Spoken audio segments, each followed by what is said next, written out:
Revisão, oitavo ano, unidade 4, segundo bimestre, P2 Geografia. Então, o que nós vimos sobre os Estados Unidos? Estados Unidos existe uma baixa demografia no interior, ou seja, uma baixa população no interior dos Estados Unidos, justificado principalmente por conta do clima.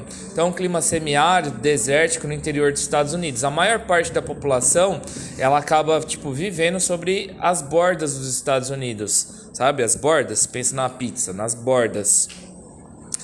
A maior parte da população dos Estados Unidos está no Nordeste, tá? Onde começou também o processo de industrialização sobre essa região. Existem depois bastante pessoas no Sudeste e no Noroeste.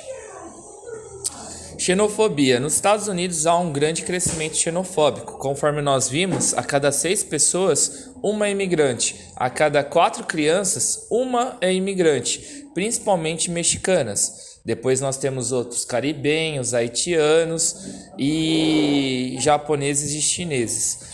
Então há um grande movimento xenofóbico, principalmente com relação aos latino-americanos, porque eles são subdesenvolvidos e muitas vezes não vão para agregar tanto na economia do país. E quando o país ele acaba entrando em algumas crises econômicas, a exemplo do coronavírus, estes latino-americanos acabam disputando as mesmas vagas dos estadunidenses e acaba crescendo esse movimento xenofóbico. Tá vindo para poder roubar a vaga de emprego que é meu aqui por direito. Tá vindo para poder roubar a vaga do meu filho na escola.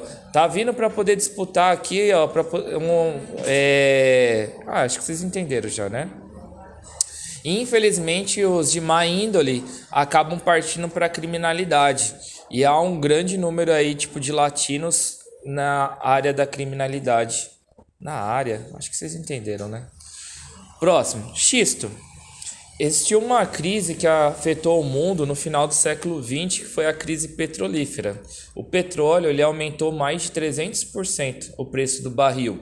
E quem domina é o Oriente Médio, a OPEP, Organização dos Países Exportadores de Petróleo. Eles realizam um cartel, que é o controle do preço do petróleo. Se sobe ou se aumenta, praticamente é eles que controlam o preço disso.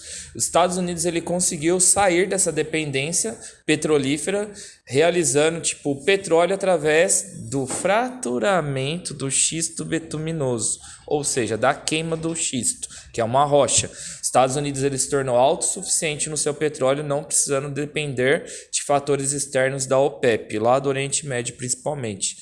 Os belts. O que são os belts? Nos Estados Unidos nós temos regiões econômicas. Essas regiões econômicas são chamadas de belts. Aqui, no estado de São Paulo, nós também temos uma região econômica cuja qual nós fazemos parte, que é o polo industrial do grande ABC.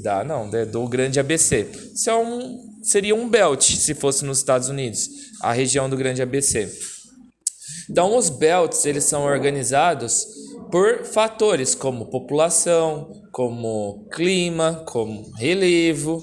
Então, cada belt ele possui ali fatores que justificam o seu estabelecimento no seu determinado local. A exemplo, dos belts de alimentos, eles são determinados de acordo com o clima. Os belts mais próximos ao México possuem um clima mais elevado, com temperaturas mais altas, algumas áreas mais úmidas, favorecendo belts alimentícios. Os belts mais próximos ao Canadá são regiões mais frias, que favorecem a produção de grãos. Alguma dúvida até aqui? Próximo. Os belts industriais. Então nós vimos que existem 3 grandes regiões industriais nos Estados Unidos. Uma fica lá no noroeste, tá vendo o laser que tá passando aqui na tela para ti? Então aqui é o Manufacturing Belt, ou Belt da manufatura. Aqui nessa região eram produzidas automobilísticas, siderúrgicas, metalúrgicas, nessa região do noroeste do nordeste dos Estados Unidos.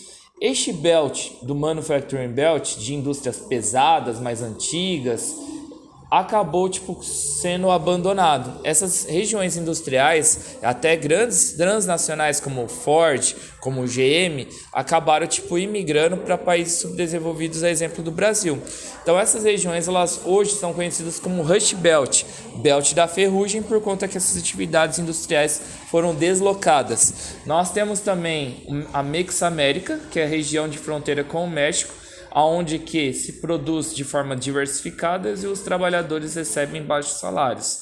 Depois, por último, nós temos o Sun Belt, que é da região do sudoeste dos Estados Unidos. São Francisco, Califórnia, Las Vegas, principalmente aqui São Francisco. Essa região também é conhecida como o Vale do Silício, ou o Belt do Sol, ou Sun Belt. Enfim, grandes universidades estão nessas regiões, grandes indústrias estão nessas regiões, as maiores empresas do mundo surgiram nessa região do Sun Belt, do Vale do Silício, do Belt do Sol, enfim, como o Google, Microsoft, a Apple e aí vai. Alguma dúvida? Eu esqueci de colocar aqui, ó. Você que está assistindo de novo aqui, ó. Aqui é o Sun Belt. Aqui é a Mexamérica e aqui é o Manufacturing Belt. Esqueci de projetar aqui depois.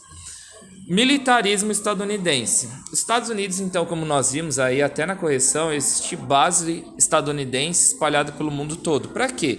Porque se surgir algum conflito, os Estados Unidos está pronto para poder bombardear, massacrar, exterminar qualquer um dos seus inimigos. A exemplo da Rússia e da China. E Coreia do Norte são os principais. A Guerra Fria. O que eu queria comentar sobre a Guerra Fria?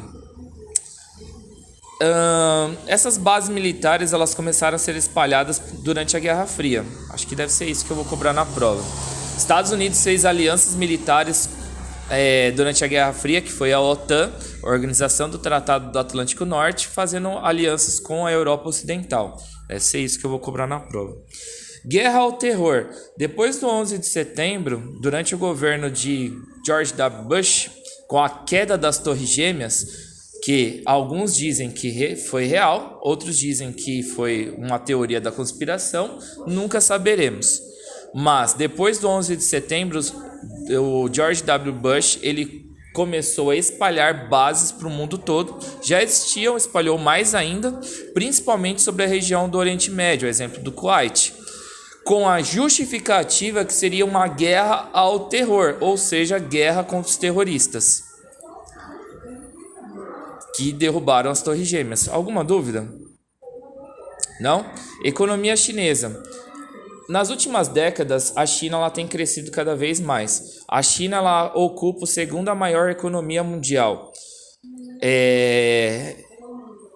Deixa eu ver o que mais. Isso é uma ameaça para os Estados Unidos, né? Nós vimos aí também ao longo do tema que boa parte aí de produtos importados dos Estados Unidos são de origem chinesa. Aí os Estados Unidos ele começou a colocar taxas para que os produtos chineses se tornassem um pouquinho mais caros, para que as pessoas elas comprem produtos dos produtores locais estadunidenses e não de produtos de origem chinesa. Isso aconteceu também com produtos mexicanos, que também são baratos. Os Estados Unidos ele acabou colocando taxas sobre os produtos mexicanos para fortalecer a economia local. Alguma dúvida sobre isso? Essa taxação sobre os produtos mexicanos acabaram tendo que alterar o bloco econômico. Existia lá o NAFTA, com o livre comércio entre Canadá, México e Estados Unidos. Só que por conta dessas taxas que foram aplicadas sobre o México, o bloco econômico teve que ser alterado. E isso aconteceu durante o governo de Donald Trump. Então de NAFTA passou para o SMK, United States, México, Canadá. Por último, para a gente poder finalizar, agora vamos falar sobre o Canadá. A demografia do Canadá é muito baixa. Por quê? Justificada pelo seu frio. Então, a maior parte da população canadense vive sobre esta área, próximo à fronteira com os Estados Unidos. Principalmente nas cidades de Quebec, Toronto e Ottawa. Essa região é a região mais povoada, mais populosa do Canadá. E ao norte, por que ao norte vivem poucas pessoas? O clima de temperatura chega a menos 30 graus negativos. Menos 30 graus. E isso justifica, tipo, o segundo maior país ser tão pouco populoso e tão pouco povoado.